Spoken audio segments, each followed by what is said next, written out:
He was a battle-hardened Navy SEAL, trying to escape the noise of war.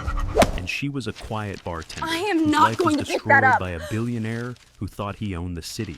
But when that same billionaire sent mercenaries to erase them both, the SEAL didn't run. He fought.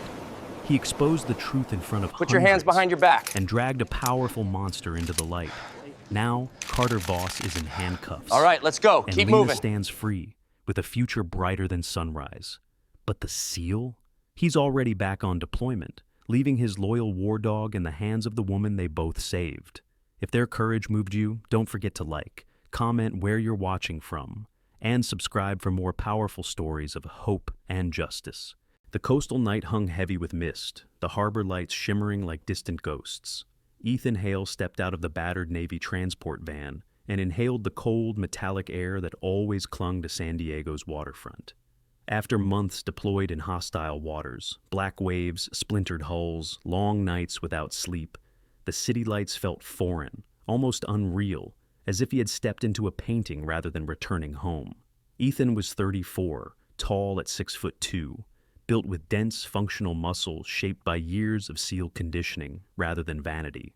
His shoulders were broad, his posture straight, with the rigid, unconscious discipline of a man who had spent half his life carrying a rifle and responsibility heavier than steel. His hair was short, ash brown, grown just long enough to lose its regulation appearance, while his jawline was sharp, coated with the faint shadow of stubble. But it was his eyes that broke people's expectations. Cold blue, the color of glacial water, always alert, never resting. Eyes that had seen too many ambushes, too many comrades fall.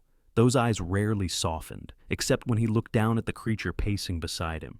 Shadow, his 6-year-old German shepherd, moved with the precision of a living weapon.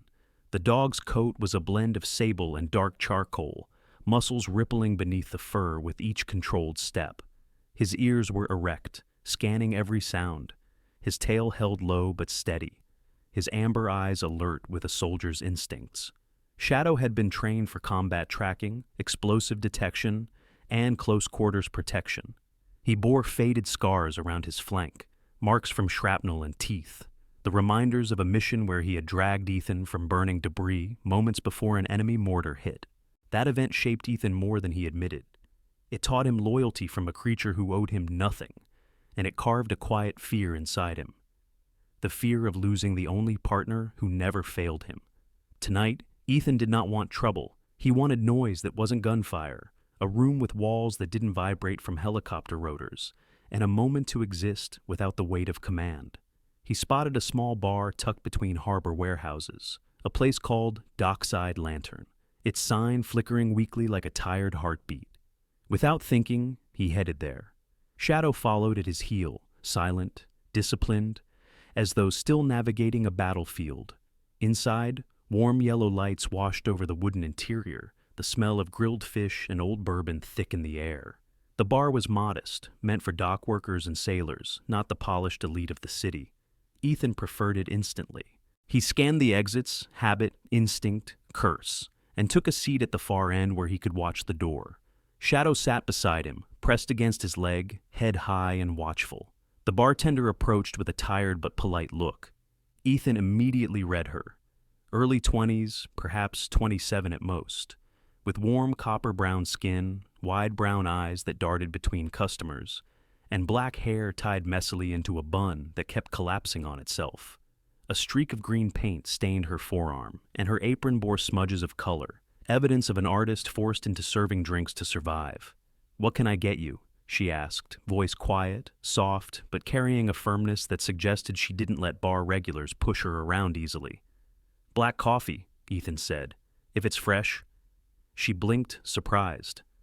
"Everyone usually asks for beer. Long day?"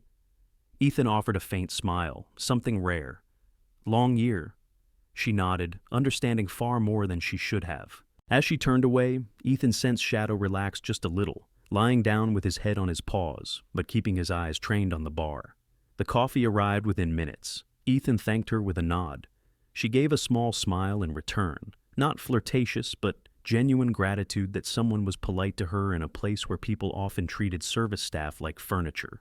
Her name tag read Lena. She moved gracefully through the bar despite her exhaustion, balancing trays, exchanging quick jokes with regulars, hiding her fatigue behind a warm, practiced smile. Ethan found himself watching her more than he intended. Not because she was beautiful, though she was in a quietly resilient way, but because she carried the same heaviness he recognized in returning soldiers. A weight people could not see unless they had carried their own. But peace never lasted for men like Ethan. Trouble entered with the sound of expensive shoes on old floorboards. The bar's atmosphere shifted instantly, tension rippling like a tightened wire. A tall man in a tailored gray suit walked in, flanked by two broad, stone-faced bodyguards. He looked early 40s, handsome in a sculpted, predatory way, with slicked-back dark hair, bronze skin, and a smile carved from arrogance. He walked as though the world belonged to him. This was Carter Voss. Ethan recognized the type instantly. Wealthy, influential, convinced consequences were for other people. Carter surveyed the bar with a smirk, then snapped his fingers at Lena. A hush spread through nearby tables. Lena stiffened but approached him reluctantly. "Good evening, Mr. Voss," she said softly. "What can I get you?" "Not Mr. Voss, sweetheart. Carter." His voice was smooth like poisoned honey. "And what I want isn't on the menu." Lena swallowed hard. Her fingers tightened around her tray. Ethan straightened subtly, muscles coiling. He didn't intervene, not yet, but Shadow lifted his head and let out a low rumble, sensing the tension. Carter pulled a thick roll of $100 bills from his jacket, peeling one off and brushing it against Lena's cheek. His voice dropped to a degrading whisper, loud enough for the bar to hear. "How much for your time tonight? Don't pretend you don't need the money." Lena's eyes widened, not with fear, but with humiliation carved so deep that Ethan felt it like a blow to his own chest. She stepped back, shaking her head. "I'm here to work. Please don't." Carter cut her off, pressing the money harder against her skin. "Everything has a price. Tell me yours." The bar fell silent. No one dared interfere. Carter was known across San Diego as a man with deep political connections. People feared him more than they admitted. Ethan saw Lena's jaw tremble. He read the helplessness in her eyes, the burning shame of being treated like property, and something cold and controlled snapped inside him. Slowly, Ethan rose from his seat. His movements were quiet, deliberate, the kind that preceded violence. Shadow stood instantly beside him, hackles rising. Ethan walked toward Carter with the steady gait of a soldier approaching hostile territory. "Take your hand off her." His voice was calm, but carried a warning sharp enough to cut steel. Carter turned, eyes narrowing. "And you are?" "Leaving," Ethan replied. "Right now." Carter laughed, a high, arrogant sound. "Oh, really? And who's going to make me? You? Some washed-up sailor with a mutt?" That one sentence, insulting Shadow, obliterated any restraint Ethan had left. But he still spoke clearly, evenly. "Shadow is a Navy working dog. He has more honor than you'll ever have." Carter's smirk faltered. Ethan stepped closer, his presence radiating controlled threat. "I said let her go." Carter lifted the bills again as if to taunt them both, but Shadow surged forward with a warning growl that vibrated the entire floor. One of the bodyguards reached for his jacket, going for a concealed weapon. Ethan reacted instantly. A SEAL didn't think in these moments. He moved. His hand shot out and seized Carter's wrist midair, squeezing just hard enough to force Carter to gasp. The roll of money fell to the floor. Ethan twisted Carter's arm away from Lena's face, his voice low. "You touch her again, you'll need that hand in a cast." The bodyguards advanced, but Shadow leapt between them and Ethan, baring his teeth, growl deep and primal. They froze instantly. The dog's training was unmistakable. Lena stepped back, hands trembling over her apron. The bar watched in stunned silence. Carter pulled his wrist free, face bright red with humiliation. "Do you have any idea who I am?" "Doesn't matter," Ethan replied. "Walk away." But Carter wasn't the type to retreat. He leaned close, voice dripping with venom. "I'm going to make you regret this, both of you." His glare flicked to Lena. "And you're finished." He stormed out with his bodyguards, shoving the door so hard the windows rattled. Only when his footsteps faded did the room exhale. Lena sagged against the counter, tears filling her eyes, not from fear, but from shame and exhaustion. Ethan crouched so his eyes were level with hers. "Are you hurt?" She shook her head quickly. No, just..." Her voice cracked. "Thank you." Ethan didn't smile. No one deserves to be treated like that. Shadow pressed his head gently against Lena's hip, offering comfort. She let out a shaky breath and running her fingers through the dog's fur. Ethan watched her silently, something tightening in his chest, a mix of protectiveness and a sorrow he didn't fully understand yet. He straightened and looked toward the door where Carter had vanished. He knew men like that didn't forget being challenged, especially not in public, especially not by someone they thought beneath them. And Ethan felt it deep in his bones, the same instinct that warned him moments before firefights. This wasn't over. Carter would come back, and when he did, the real storm would begin.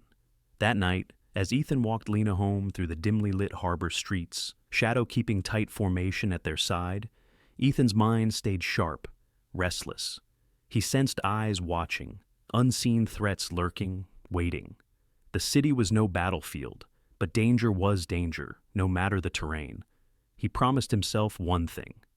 No matter what Carter brought, Ethan would not let him break Lena, even if it meant stepping into another war.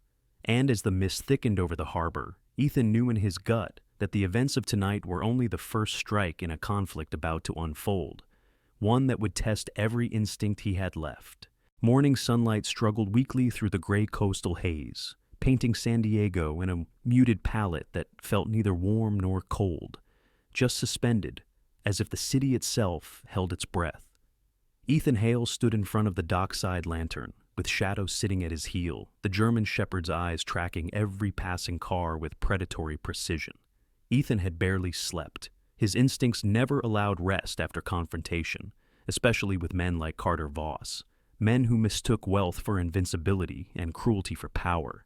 He checked his watch. 8:03 a.m. Lena should have arrived for her shift by now, but the bar remained locked, its metal shutters pulled down. Shadow whined softly, sensing Ethan's growing unease. "Yeah," Ethan muttered. "I feel it too." He started toward Lena's apartment 2 blocks away, Shadow matching his stride with disciplined obedience. His mind replayed last night's events on loop, Carter's arrogance, the threat beneath his voice, the humiliation he inflicted on Lena. Men like him did not forget being challenged publicly, especially not by someone they believed inferior. Ethan's gut told him something was wrong long before he reached the apartment building. The first sign was the U-Haul truck parked outside, its ramp down.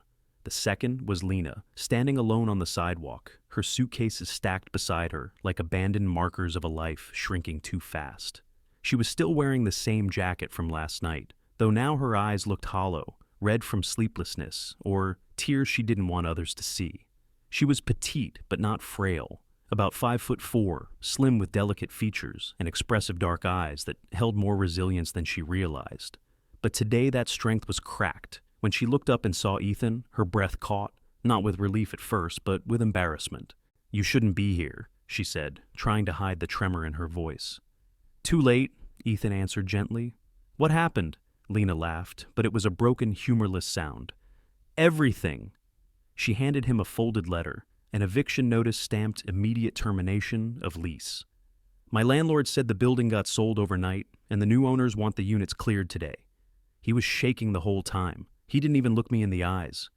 Ethan felt the familiar burn of anger simmer beneath his ribs. "Carter," he said quietly. Lena nodded. "And I got a text from the bar manager at 6 a.m. I'm fired. No explanation, no severance. Just gone." Ethan's jaw tightened. He could picture Carter's smug smile as he pulled the strings. "He's trying to erase you," Ethan said. "He's trying to scare you into disappearing." Lena's eyes glistened, but she didn't fall apart. She had a spine forged by struggle, by surviving a city that often rewarded corruption more than effort. "I don't know where to go," she whispered. "I don't know what to do." Before Ethan could respond, Shadow growled sharply, turning toward the street. A black SUV rolled slowly around the corner. Its windows were tinted so dark that even sunlight recoiled off them. It moved at a predatory crawl, the same SUV from last night. Ethan stepped instinctively between Lena and the street, placing himself as a barrier without hesitation. "We're leaving," he said, voice low but firm. "Now." Lena blinked. "Where?" Ethan didn't answer right away. Instead, he grabbed her suitcases with one hand and gestured for her to follow. "Somewhere safe." The SUV slowed even more as they walked. Shadow growled again, teeth bared but silent. The SUV didn't stop. It turned at the next intersection, but not before Ethan memorized the partial license plate. He filed it away, not fear, but preparation. They reached a nearby parking lot where Ethan's dark green pickup truck waited. It looked old, scratched, paint fading, but the engine underneath had the growl of a machine that refused to die. As they loaded the bags into the back, Lena asked softly, "Is this kidnapping?" She tried to make it sound like a joke. Ethan managed a short, warm breath that resembled a laugh. "Only if you want it to be." She shook her head, cheeks flushing with embarrassment. I don't want to ruin your life, too." Ethan closed the truck's tailgate with a heavy thud. "You're not ruining anything. Carter picked this fight. I'm not letting him win." Shadow leapt into the back seat behind them, his gaze fixed out the rear window as though guarding against the SUV's shadow. Ethan started the engine, and as they pulled away, Lena looked back at the city shrinking behind them, the bar she lost, the apartment she'd been cast out of, her old life slipping into the distance. "I don't understand why he's doing this," she whispered. Ethan kept his hands firm on the wheel. Men like Carter aren't used to hearing no, especially from the people they think they can buy. The highway took them farther inland, where the cityscape melted into rocky hills. Ethan drove with steady confidence, but inside his mind, storm clouds gathered. He knew how far men like Carter would go. He had seen warlords with money and ego destroy lives just to prove they could. And now, Carter had turned the full weight of his resources onto one woman who had simply refused him. Ethan's protective instincts roared like a beast trying to break free. After an hour of winding roads, Ethan turned onto a narrow dirt path, barely visible through the brush. "Where are we going?" Lena asked. "A safe house," Ethan replied. "Retired SEALs keep in touch. This place belonged to one of my former team leaders. He left it for emergencies." They approached a cabin perched against the edge of a cliff, overlooking a valley of dense pines. It bore weathered wood, reinforced windows, solar panels, and a steel door. A place built for solitude, for healing, or for last stands. Lena stepped out of the truck, eyes widening. "This is beautiful." "Remote," Ethan corrected, "which is what we need." Shadow jumped down and immediately began patrolling the perimeter, sniffing, ears alert. Ethan watched him a moment, glad for the dog's instincts. Shadow sensed danger before humans ever could. Inside, the cabin was simple. Wooden walls, a stone fireplace, shelves stocked with canned food, a first aid kit, and tools meticulously arranged. Ethan set down the bags. Lena walked slowly around, fingers brushing the surfaces as though grounding herself. "I feel like I'm in someone else's dream," she murmured. Ethan leaned against the wall, crossing his arms. "It's temporary, just until we figure out Carter's next move." "What if he comes here?" Ethan's answer came instantly. "He won't find us." That was when it happened. Lena's phone, dead since the night before, vibrated in her jacket pocket. The sound was small, but in the quiet cabin, it was explosive. Ethan's head snapped up.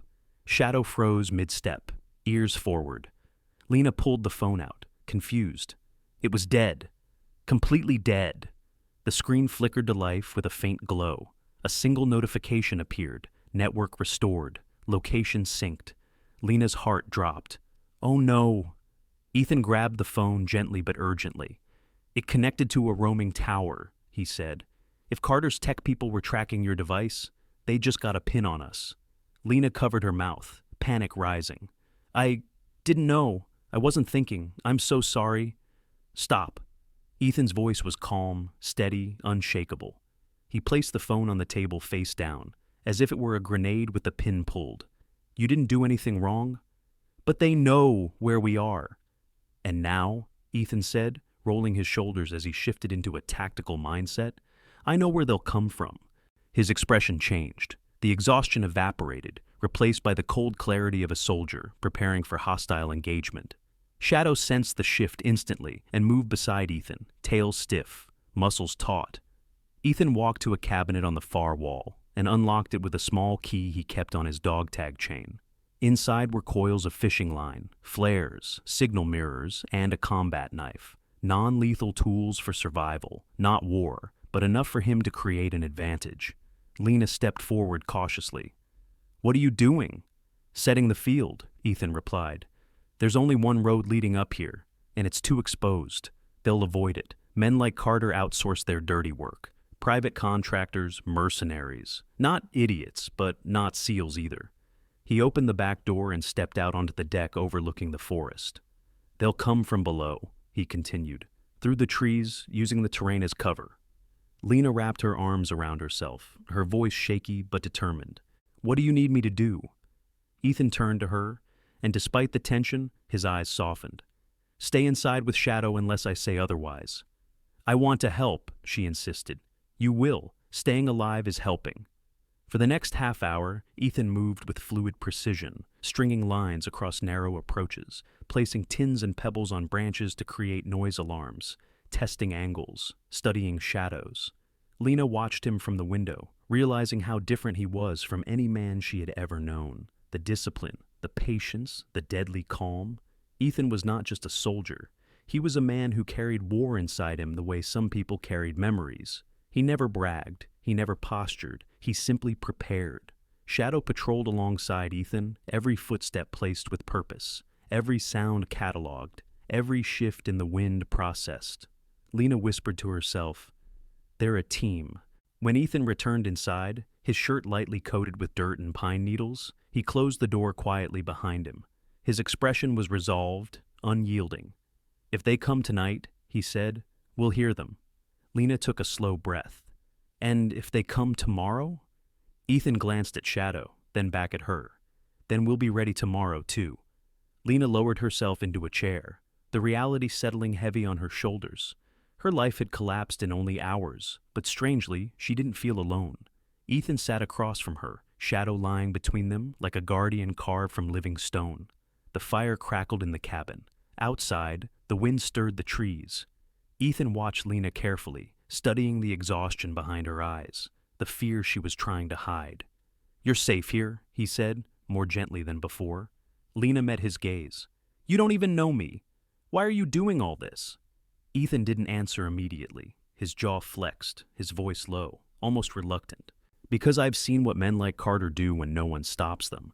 And I've seen too many people get crushed because no one stood up for them."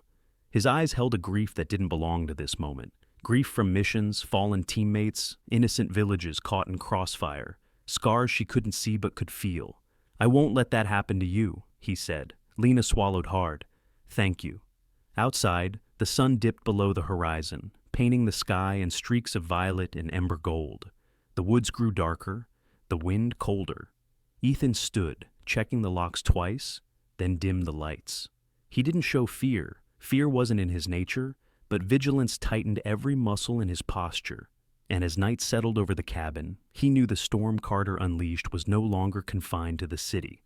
It had followed them to the mountains, and it would arrive sooner than they expected.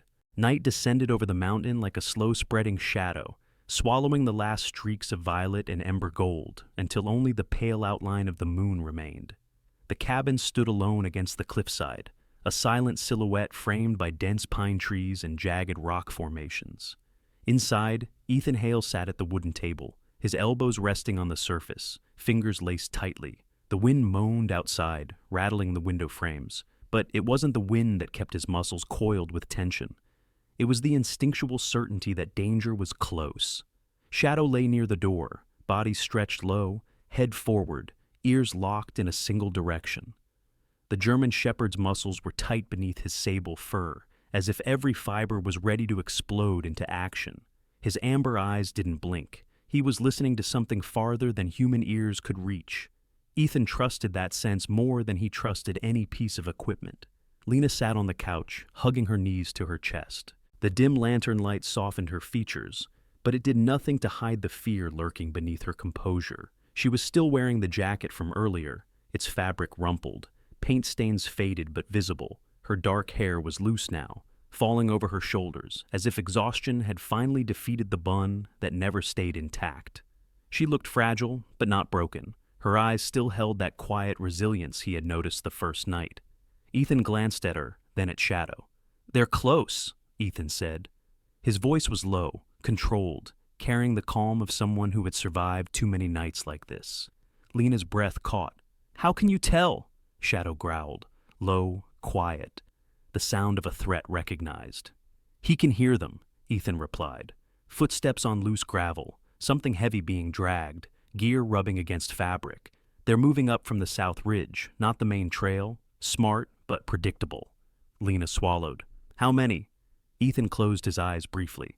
SEAL instincts reconstructed the enemy, spacing, noise discipline, cadence of movement. 4, maybe 5. Professional spacing, not amateurs. Carter didn't hire street thugs. These are contractors, ex-military. Lena's fingers tightened around the fabric of her sleeve. "Why didn't we run?" "Because they would still find you," Ethan said, "and because running gives them control." He rose from the table, the tension in his shoulders shifting into deliberate purpose. "But fighting? Fighting makes them react to us." He moved to the cabinet and retrieved the items he needed. Fishing line, the combat knife, a small handheld flashlight with a cracked lens, and a metal tin full of loose screws. Lena's eyes widened slightly. "That's not much." Ethan allowed a faint, humorless smirk. "I don't need much." He crouched beside Shadow, placing a hand on the dog's neck. The gesture was calm, grounding. Shadow leaned into it, tail stiff, hackles raised. "All right, buddy," Ethan murmured. "You know the drill." Shadow responded with a deep, silent breath, his version of a nod. Ethan turned back to Lena. "Listen carefully. Don't come outside unless I call you. Stay low. Keep quiet. This place is defensible, but only if you stay hidden." "What about you?" Lena whispered. "I'll be everywhere," Ethan answered. He slipped out the back door and vanished into the darkness, as if the night itself swallowed him whole. The moment he stepped outside, the world changed. The cold air hit his skin like shards of ice, the scent of pine and wet earth filling his lungs. He moved silently, each footstep calculated. The moonlight cast shadows across the uneven terrain. But Ethan used them, not to hide, but to become part of the landscape. He looped fishing line around tree roots and across narrow footpaths, creating trip hazards that wouldn't injure but would destabilize. He scattered screws inside the metal tin and placed it high on a branch so the slightest disturbance would send them clattering loudly. Little alarms, little victories. He positioned himself behind a thick pine trunk overlooking the southern slope. The slope was steep, with jagged boulders and slick moss. A natural defense Ethan knew well. Shadow appeared at his side, crawling low, silent as smoke. "Good boy," Ethan whispered. Down the slope, he finally saw them, 4 heat signatures moving in a staggered line, illuminated faintly by the moon, their silhouettes sharp against the pale rock. 3 were tall, muscular, wearing tactical gear and dark colors. The 4th trailed slightly behind, smaller, possibly a sniper or spotter. They moved with confidence, but not SEAL confidence, contractor confidence. Enough training to be dangerous, but not enough to predict someone like Ethan.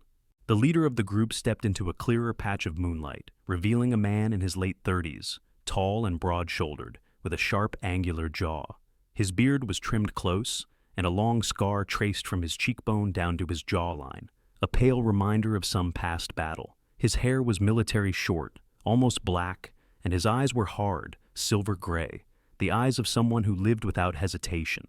His name, based on the gear label Ethan glimpsed, was Riker. Riker moved with authority, his rifle raised, scanning the terrain like a predator waiting to strike. He signaled with 2 fingers, directing his team to fan out. The man to his left was bulkier, a tank of a human, maybe 6'4", thick neck, shaved head, and arms tattooed with old military symbols. Another ex-operative. The third, leaner, wiry, with sandy blonde hair and dark gloves, carried a suppressed pistol and moved with jittery precision, nervous energy, jumpy reflexes. Ethan labeled him twitchy, and twitchy men got dangerous fast. The 4th man, the one in the rear, was compact, clean-shaven, with a sniper rifle slung over his back and pale skin that reflected the moonlight. His eyes were dark, unfriendly, calculating. Ethan recognized the type. Cold professionals. Paid to ignore conscience. Ethan's jaw tightened. Carter had escalated. Riker whispered, voice carried by the cold air. "Remember the orders," he said. "We take the girl alive, the SEAL, dead." Ethan allowed himself one quiet breath, anchoring his focus. Then Riker stepped forward and triggered the first alarm. His boot caught the nearly invisible line. He stumbled, not falling, but breaking formation just enough. Above him, the tin hit the ground, spilling screws over the rocky slope with a sharp clatter that cut through the night. Riker snapped, "Contact!" Ethan moved, silent, fast, SEAL instinct. He charged downhill from the side, using gravity as a weapon.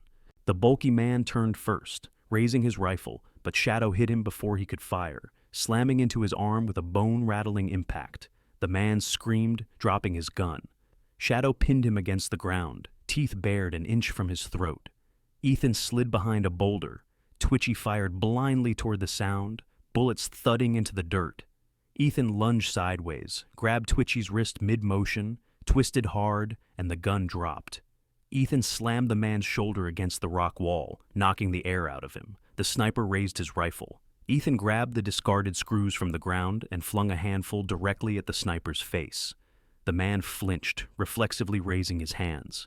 Ethan closed the distance in a heartbeat, hitting him with a knee strike to the stomach and a sharp elbow to the temple. The sniper collapsed. Riker recovered quickly, too quickly. He rushed Ethan with a combat knife glinting in the moonlight. Ethan ducked the first swing, blocked the second. Riker fought like someone who had been trained, maybe in Rangers or Special Forces before going private. Their movements were fast, brutal, silent. A dance of violence.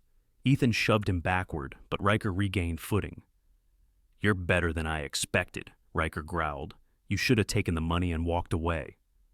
"You came to the wrong house," Ethan replied coldly. Riker lunged again, swiping the knife at Ethan's ribs.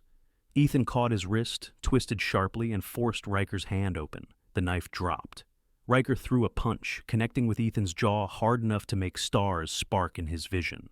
Ethan staggered but didn't fall. He kicked Riker's knee, forcing him down on one leg, then elbowed him across the face. Riker's head snapped sideways. His body hit the ground. For a moment, silence, heavy breathing, wind. Then, a sudden voice carried from above. Lena. "Ethan!" He turned sharply. She stood on the deck, pale with fear, holding a metal pan.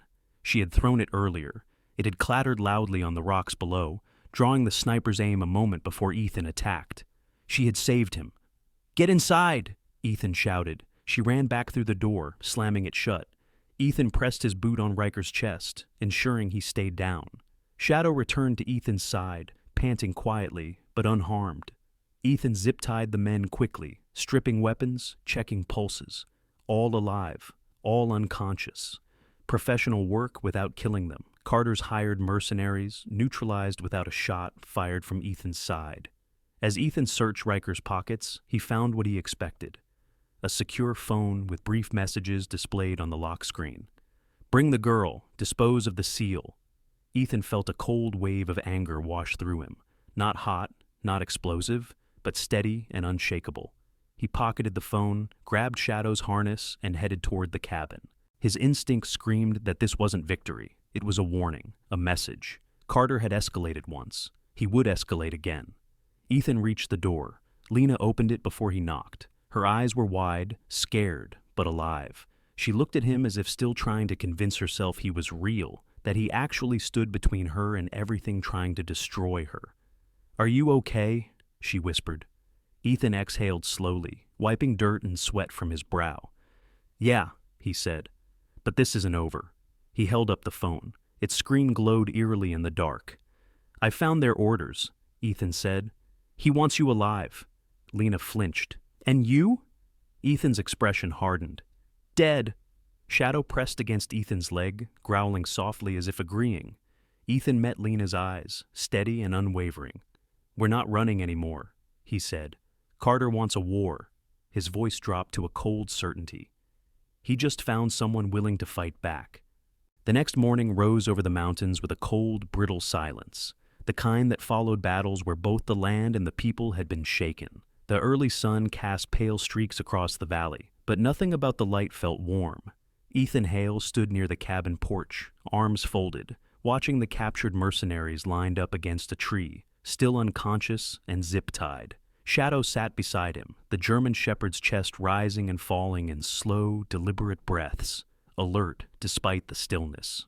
Ethan's jaw was tight, his knuckles were scraped raw. His entire body pulsed with the weight of a realization he had long tried to avoid. Running was no longer an option.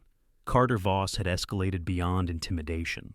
He had sent trained killers. He had ordered Lena's abduction and Ethan's execution. There was no telling what he'd do next. The only way to stop him was to strike first. Behind Ethan, the cabin door creaked open softly. Lena stepped out, wrapped in one of the thick flannel blankets she had found inside. Her dark hair was messy, tumbling down her shoulders, and faint purple shadows lingered beneath her eyes.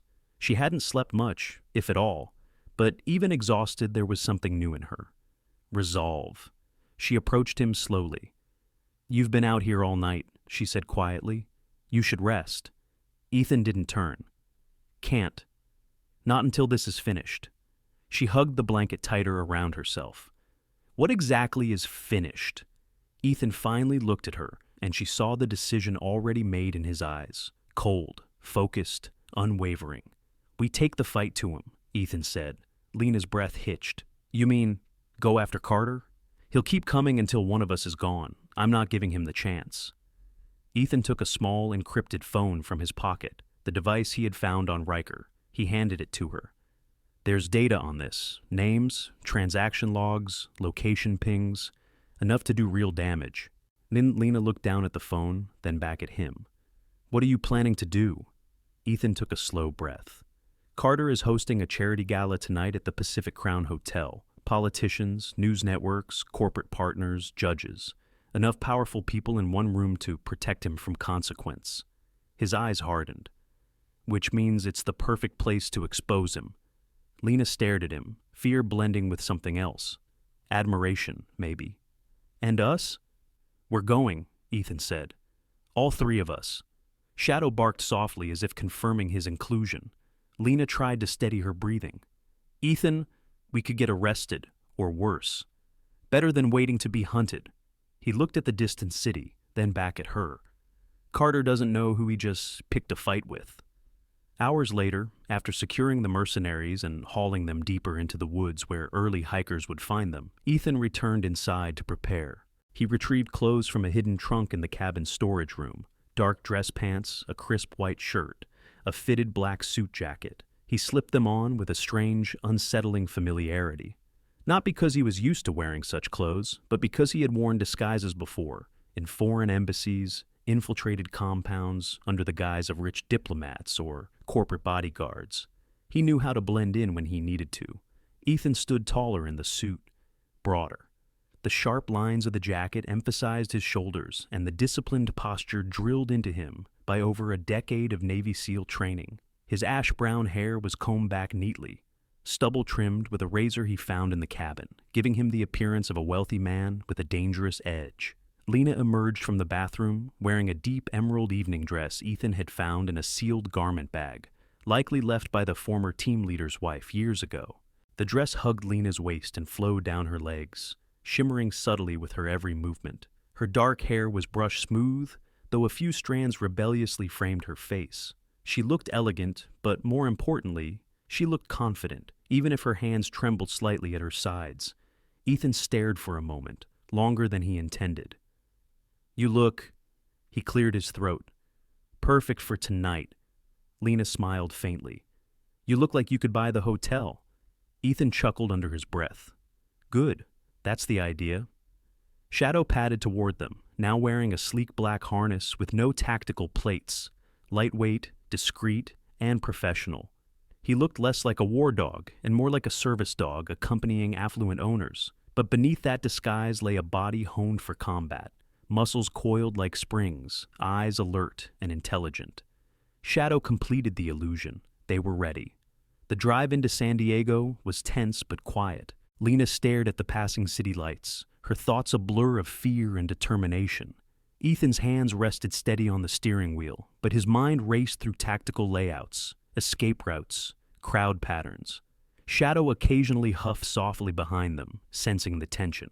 As they approached the Pacific Crown Hotel, the scene unfolded like something out of a glossy magazine. Red carpet, luxury cars, photographers, elegantly dressed attendees drifting toward the grand entrance like glittering waves. Ethan parked in a side garage and stepped out first. "Stay close," he told Lena. "Shadow will stay between us. If anything happens, follow him." Lena nodded. "What about you?" "I'll be ahead of you, always." The lobby was a palace of marble and crystal chandeliers. Dozens of guests mingled in sparkling gowns and expensive suits. The smell of perfume, champagne, and polished floors permeated the air. Ethan walked with confidence, blending seamlessly with the affluent crowd.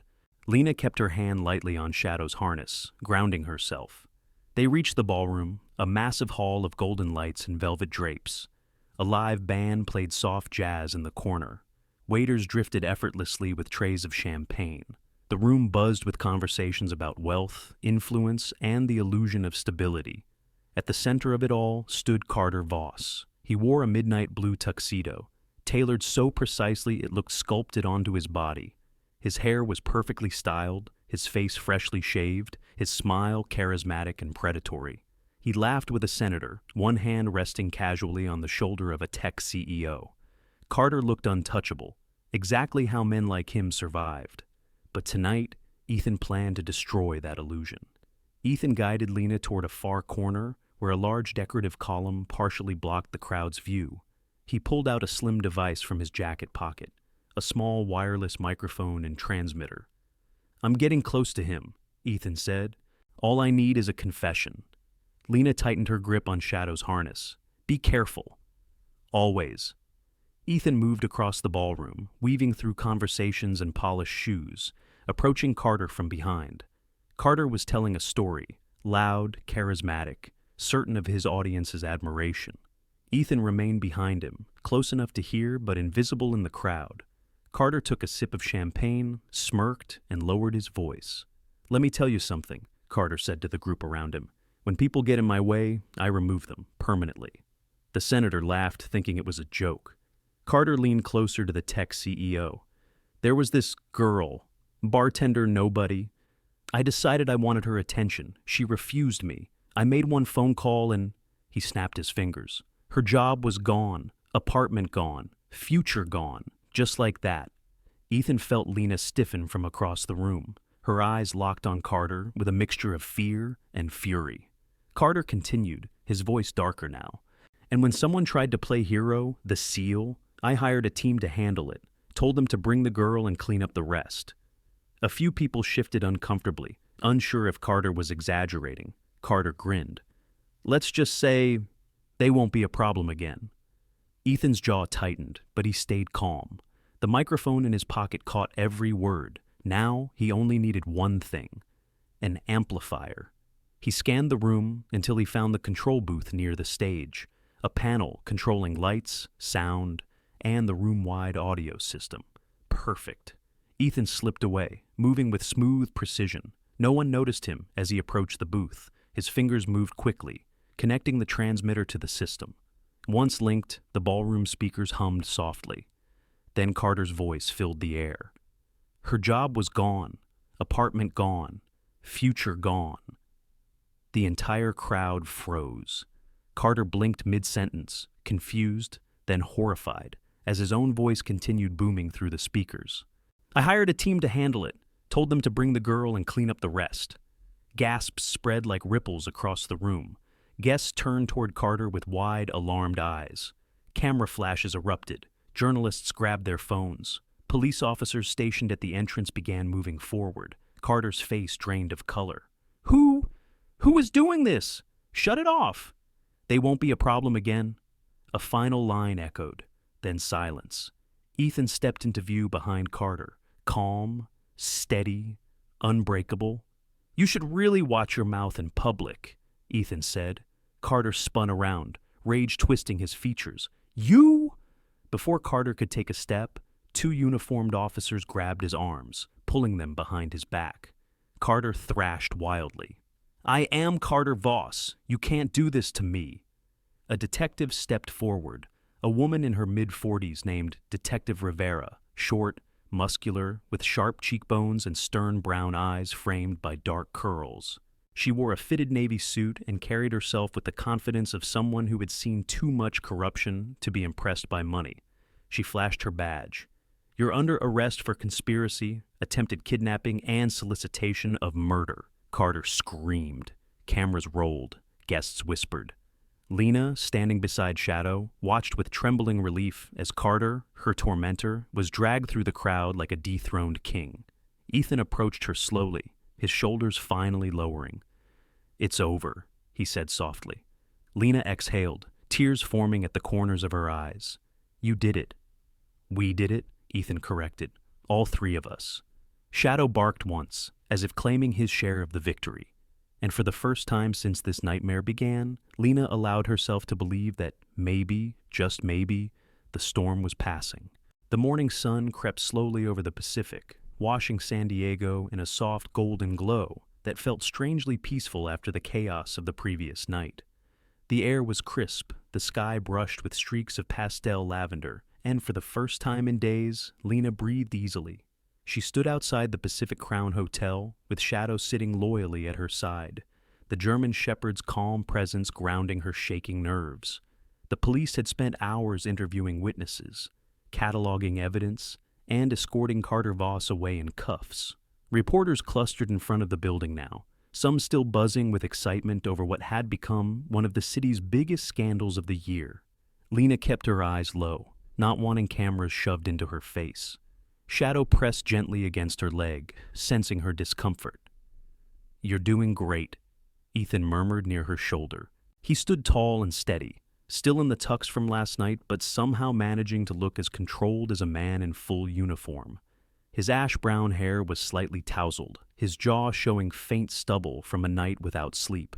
Even exhausted, Ethan carried himself with the composure of a seasoned SEAL, disciplined back, shoulders squared, a gaze that read every threat in a room before anyone else noticed. Lena swallowed hard. "I still can't believe it happened. All of it." "Believe it," Ethan said. "You survived it." Before Lena could respond, a woman stepped through the hotel's revolving doors. Detective Rivera approached with her usual brisk stride, her navy suit neat despite the long night. Her dark curls framed her stern, hawk-like face, though there was a trace of weariness softening her sharp brown eyes. Rivera stopped in front of them. "Ms. Hart." Lena stiffened. "Yes?" Rivera took a slow breath. "On behalf of the department, I owe you an apology." Lena blinked, uncertain she'd heard correctly. Rivera continued, voice firm but sincere. "We failed you. When you went to the police weeks ago after the harassment started, Carter's name pulled strings. Some officers looked away, and you paid the price." Shame flickered across her face. "There's no excuse for it, but we're making it right. Carter will face full charges, and your record is cleared." Lena felt her throat tighten. "Thank you," she whispered. Rivera nodded. "And for what it's worth, you're one hell of a fighter." Shadow wagged his tail once, as if agreeing. Rivera shifted her attention to Ethan, offering him a curt nod of respect. "Hale, the Bureau wants to talk to you next week about that mercenary team you neutralized." "I figured," Ethan said calmly. "Don't worry," she added. "You're not in trouble. You're a damn hero in half those agents' eyes." Ethan gave a faint nod. As Rivera walked away, Lena turned toward Ethan. "What happens now?" Ethan didn't answer right away. Instead, he looked toward the horizon where the sun was rising over the water, the light catching the lines of tension in his face. Something unspoken hung there, something final. Lena's heart sank.